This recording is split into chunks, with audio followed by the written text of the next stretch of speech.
capacity, and we have issues with transmission, and we have the issues with distribution. So while we fix that, there is no reason why we can't do both. The world is moving forward, and we know the advantages of introducing renewable energy into the mix.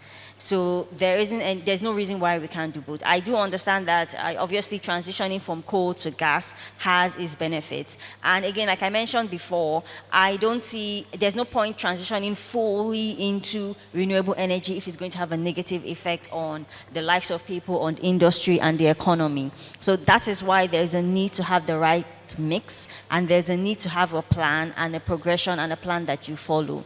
Right? We fix the issues with our transmission and our distribution.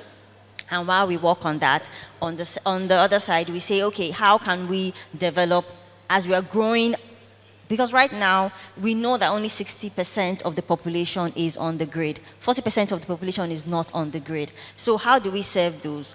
Right? That's where we start to look at renewable. And then we can build the infrastructure around renewable that can carry it, and then we can now think of integrating that into the grid. So even when we're generating at full capacity, we would not be able to cover the full population. So while we fix generating at full capacity and serve the the population that is on the grid, while we're thinking about the population that is off grid, then we can look at renewable for them, and then we can start to transition. And ultimately, it's about having the right mix and what is best for the economy, what is best for the people, what is best for everyone. So I won't be for 100% move into renewable if it's going to have negative effects. So it's about finding the right mix. And there's a lot of work to do there. So that's my view on the topic. Thank you very much. My panelists, you've been so wonderful at this discussion. So energy sustainability, energy security, energy resilience, we cannot do without. We cannot take one and leave the other at this point in Nigeria. So they must go hand in hand.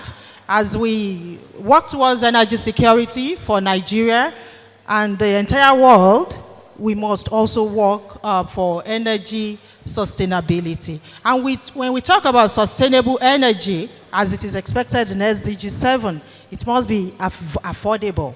It must be available.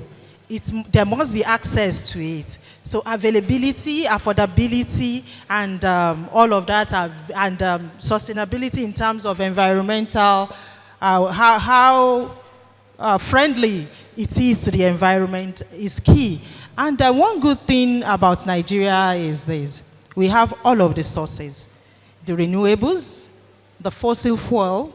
Even while the West is demonizing fossil fuel, which is our natural resources, like the women in energy, oil and gas, has taken it upon themselves now to promote to stop the demonization of our natural resources. And we are doing everything to ensure that our energy from all sources are done sustainably. That is why we're talking of decarbonization. The women in energy, oil and gas is even, we have earmarked September 3, and we are declaring September 3 as the World Decarbonization Day. So we take the awareness of decarbonization to everyone. You can process, we can do generation, exploration, distribution, everything around even our fossil fuel without carbon, with carbon sequestration, with carbon capturing, and all forms of technology that are available now. We can do so much without, spoiling the environment.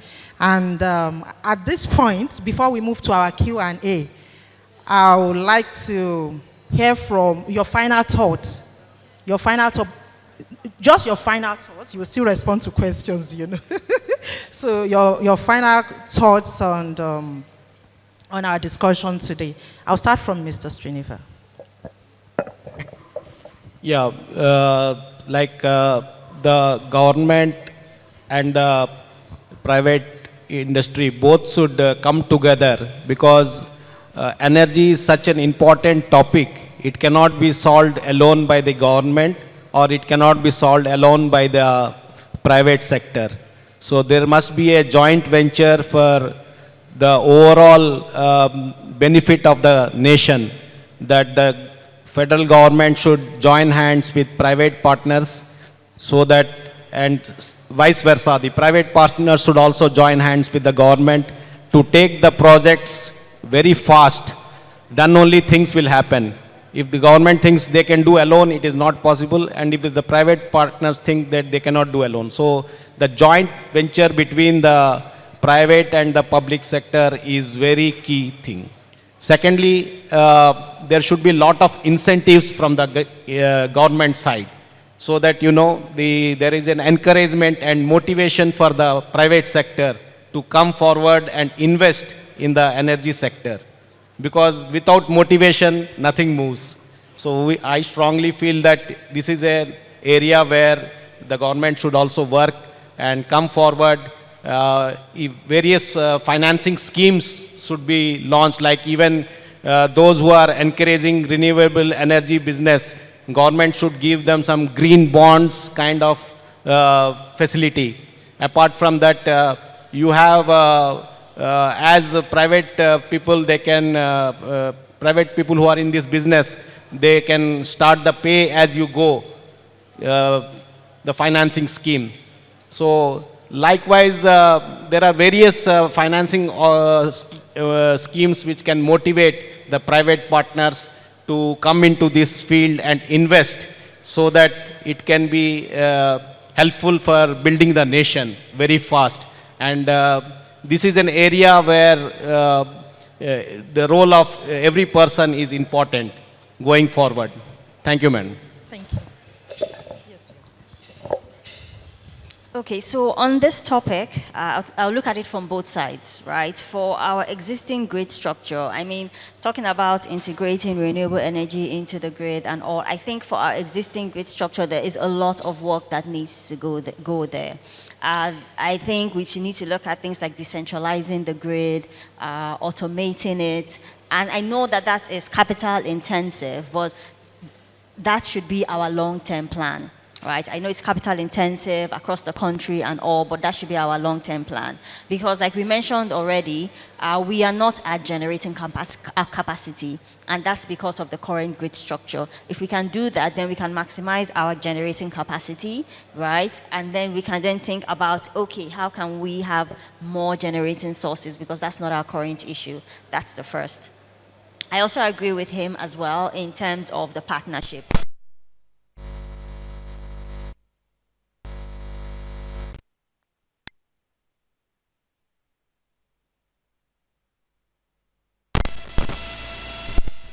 That allow investors to get their money back when they invest in renewable energy sources.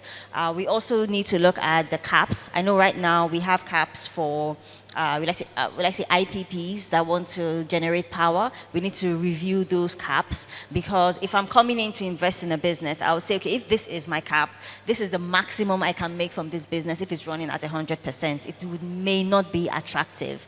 So we need to look and review those caps, and we need to put policies in place. I know it's power, it's electricity, and the government needs to secure it, because I mean, if you can shut down an entire country via their electricity. So if they're going to review those caps, we need to have the right policies in place, the right protocols in place, so nobody takes advantage of that. But that would allow foreign investors to look at this and say, okay, this is an attractive investment and I can come in long term. And then when we look at the loan structures and things like that around people that are ready to invest, we need to look at good loan structures, long-term loan structures and co, that make them favorable for investors to come in. So I think, as always, I feel like we need to look at it on both sides, right? For our existing structure, we need to upgrade it.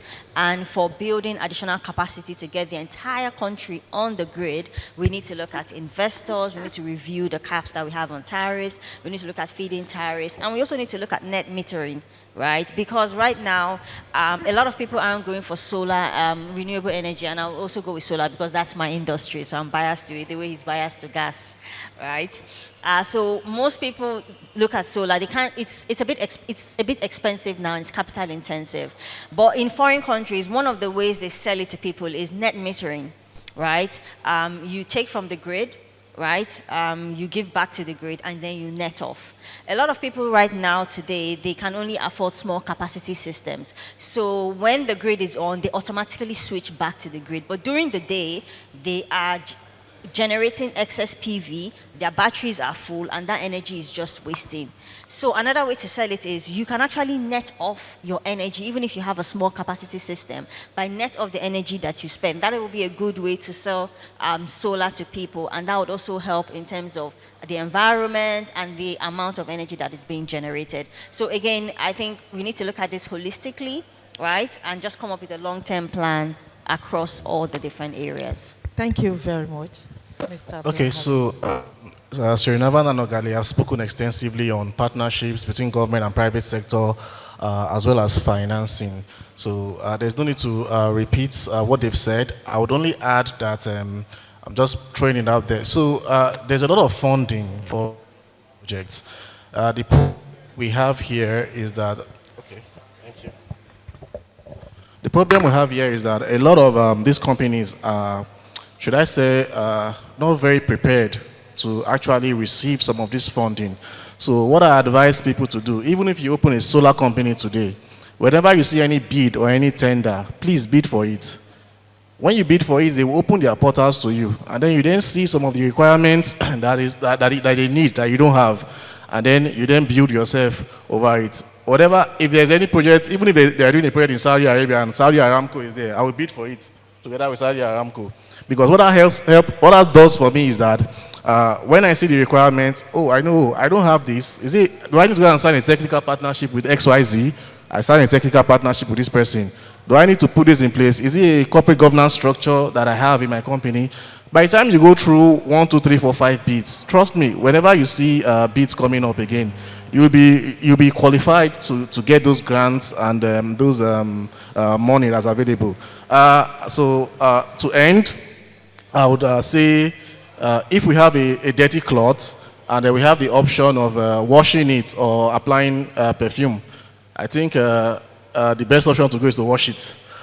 Even if you put the most expensive perfume on it, you still feel very uncomfortable.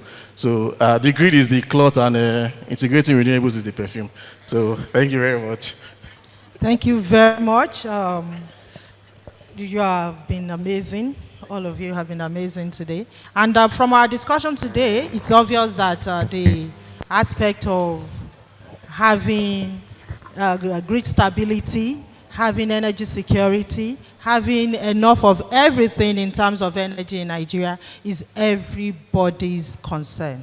The government must encourage private investors, foreign investment. The business people have also learned, whether you're small, you're new, or you're just coming, bid, take the bid and get to know all of the requirements so that you can be prepared for the future. And for all of us, we also have one role or the other to play. Energy efficiency must be part of our culture from generation to distribution to utilization.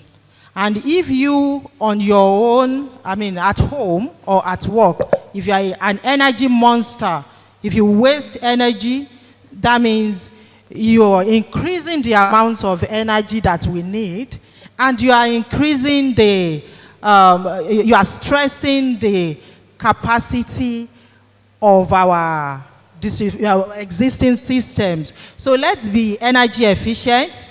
Let's support energy stability, energy sustainability, energy security in all ways that we can. So moving forward, we are moving to the Q&A session, and the floor is open to our audience. Please keep your question simple, straightforward. Know the panelists that you are directing your question to.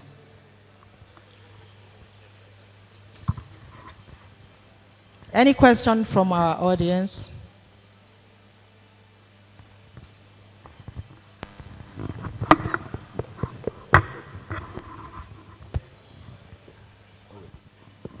Thank you so much. I know that today we're talking about renewable energy, and it's majorly because of the problems we had with traditional energy, fossil fuels and stuff like that. We also know that every technology, every improvement comes with its own gamut of problems. My question is for producers of renewable energy products, because I think those products should be recyclable. Is there end-to-end management of these products? Now you see solar panels, batteries everywhere. After selling, making your money, what next? Do you really manage that product end-to-end such that it does not constitute a nuisance to the environment at the end of the day? That's my question. Yeah, thank you, sir. Very good question. See, as we are into the business of renewable energy, this is a very important point. You know, we maybe import a product and sell in Nigeria. What happens to the after it is damaged? For example, battery. You understand? So it is causing more damage to the nature of the where the country where we are staying. You know, these lead acid batteries, when they are dumped somewhere, it is creating more harm. You must have enjoyed the renewable energy part, but after using it, what happens? So it's a very good question. So what is happening now of late, I would tell, since I'm in this industry, there are a lot of battery manufacturing plants have come up in Nigeria. So what they are trying to do is they are taking away the damaged batteries. They are using the lead smelting plants are there. They have their own lead smelting plants, and they purify the lead to almost like 98% and reuse that lead. So that, you know, what you are telling end to end is only not only bringing the product to this country and dumping that, you know. So again this reused lead is used to make new batteries. So that is a process. Earlier what used to happen is this lead was being sent back to other countries. Like India was buying lead, the used lead from Nigeria, or many other countries were taking back the used lead. But now with the new battery factories coming up within Nigeria, the same lead is used within the country for manufacturing new batteries. Okay, my own suggestion, madam, to the to LCCI is, I think there is no regulator here, but I think there must be regulation around it, so that it's not left to, just like Mr. Pilar has just said, it's based on what you want to do. But I think there should be regulation around end-to-end management of all these devices. It must be regulated. It's something that is very, very important.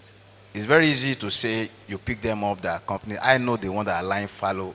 I went to the dump site in Ojota for, not that I went, my people that I know, and some of the things they saw there were actually what you're talking about. So how come they didn't end up with these companies picking them up? So if there's regulation, I think there must be something to be done about that. Thank you very much. Okay, please, Mr. Okay, so yeah, at the summit last week that I spoke about, that was hosted by NERC, there is actually a regulation coming up on battery storage. And the good thing was that NERC didn't just come up with a regulation and say, go and follow this. They brought everybody together, the developers, the users, the financiers, and they asked us, is this what you want? Should we come up with a regulation? There were actually 14 regulations that we expect to come up very soon from NERC. So they're actually working on it. So thank you very much. So like he said, we have regulations, and the aspect of reuse, recycle, and all of that are also in place in the renewable energy sector. What I think we need to do more about is awareness, so that people are aware of how to dispose of these elements or all these components when they are no longer in use for a particular person. And I'm sure LCCI will, they are best at, pushing policies that will make the best for our environment. Okay, more questions. Okay. Our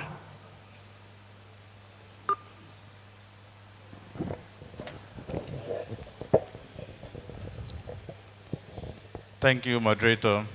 I think it's very interesting to listen to all of you and the deep knowledge about power. At the end of the day, people don't really bother where the power comes from. They want the benefit of power, whether it's renewable, fossil, or wherever it may come from. It is the benefit. But how do we find ourselves there? You said so. The power we are producing in Nigeria, in other words, the generation, are we using all? The answer is no. We have all the what we are generating today at home. I think nearly 70–80% of our power problem will be solved.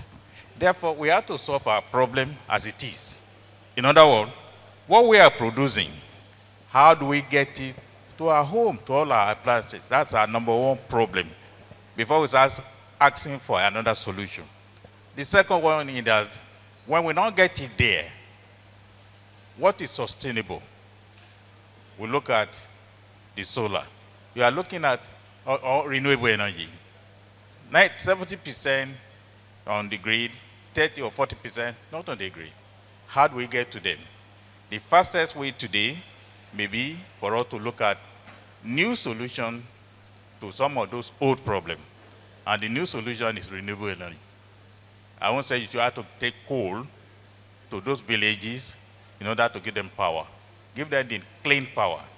Then another thing that the chamber have been promoting is what we call circular economy.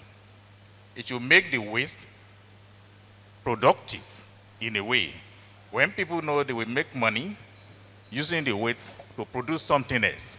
Therefore, this thing is not, don't let us look at policemen and offender in terms of regulation. Let's create opportunity, and from that opportunity, the opportunity will regulate the system. In other words, if the waste can be turned to wealth, people will go for it. At the end of the day, they will clean the environment. And what am I saying? The chamber has seen this in the last 4 years. We'll be working on what we call circular economy. What you think is waste here, it become a product for another person will get another product from it. Thank you very much. Thank you very much. That is our Vice President, Deputy President, Lagos Chamber of Commerce and Industry, Engineer Kukpoluye. Did I get it right? Thank you very much. So, as we can see, the Lagos Chamber of Commerce and Industry is already taking the lead on circular economy, and all of our fare on waste management for the renewable energy components have been taken care of. Thank you, sir. Okay, any more questions or comments from our audience, please?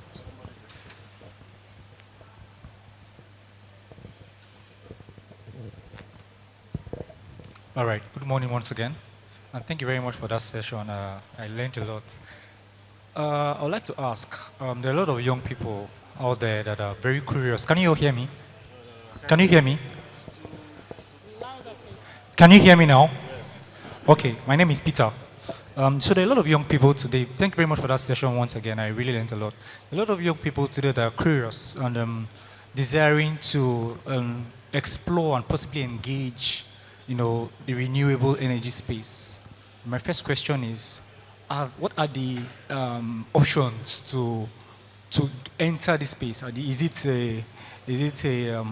difficult the barriers to entry, operating in that space? That's one. Two, what's your take on empowering communities, especially the vulnerables? How are we including people that, are struggling to afford things around renewable energy resources and tools? So these are my two questions. Thank you. Okay, Peter, thank you for your question. No, before you go, I wanted to clarify. When you said young people want to get into renewable, do you mean they want to use it or they want to get into the industry for employment? Employment, businesses, and yes, the last part is using it. Okay. So in terms of getting in terms of employment, there are different, there are different ways to go. Do you get? You could be on the development side, you can be on the installation side. I mean, and there is a lot of collaboration right now between renewable energy and technology, right? So that's where some startups are coming in. We're talking about smart tech or clean tech for renewable energy. So there's a large spectrum if young people want to get in, right? So the options are endless, right? They just need to figure out what they're passionate about and where does it fit into, and do some education and see where they can fit into. Now, in terms of usage, again, there are a wide range of products. I think the good thing about renewable energy is it has a wide spectrum. You can have from the smallest products, which is like a 1 kVA system, all the way up to a 30, 50, even megawatt renewable energy systems. So, and there are a lot of companies now that understand that the cost to entry is high. So they offer, lease to own options. They offer pay as you go options, especially in the rural areas as well. I think even my company has a couple of small portable devices that you can own on a lease to own option. You can buy on a lease to own option, and then you can pay instrumentally until you fully paid for it. So I mean, as renewable energy, we've looked at it 360, and we understand all the different barriers, and that's why there are different options for anyone who wants to come in, right? Like I said, you can buy outright, you can have lease to own, you can do pay as you go, depending on the capacity of system that you want, and will I say your pockets. Your financial status. Thank you very much. Thank you very much. So that will be our last question. And I'm using this opportunity to appreciate our panelists. Thank you so much. We have all learned so much from you. I learned too. And appreciating the Lagos Chamber of Commerce and Industry for organizing this and creating this opportunity for everyone. Our president, Mr. Gabriel Idahosa, our senator representative, thank you, sir. All distinguished people around, we appreciate all of you and all our audience. Thank you for staying with us up till now. So moving forward, I look forward to having every one of us contributing to generation and stability of our energy system. Thank you. A round of applause, ladies and gentlemen. All right, very quickly, before our panelists and moderator return to their seats, can I please have our gracious host, the Vice President, LCI, and Chairman, Trade Promotion Board, Prince Abimbola Olashore, FCA, to please come up for plaque presentation.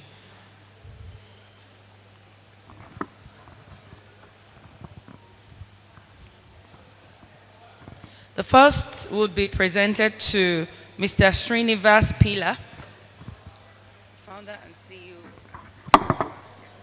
Okay. Thank you very much, Mr. Pila, and we really thank you for being a panelist on this program. So really appreciate all your comments and everything that you are doing. So congratulations. The next.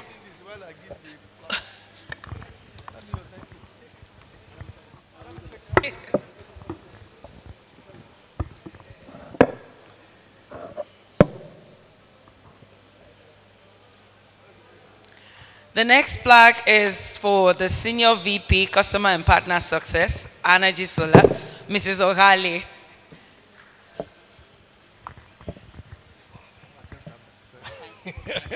All right, congratulations in being part of this panel. We were discussing with her on all the questions said. So again, thank you very much for being part of us. Thank you.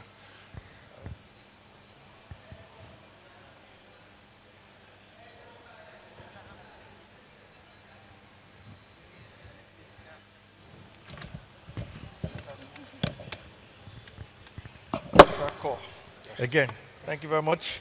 I really appreciate you being part of this panel and discussing this very, very important topic on renewables. your contribution was well noted. Thank you very much. You're welcome.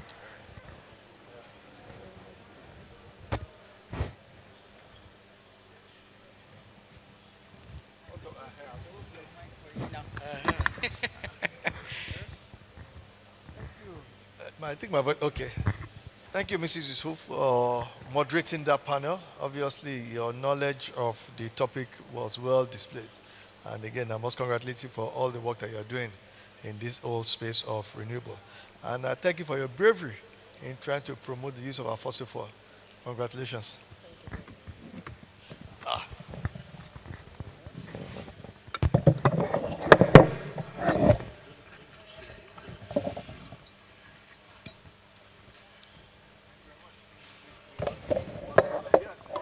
Thank you very much. Yes, a group picture, please, before.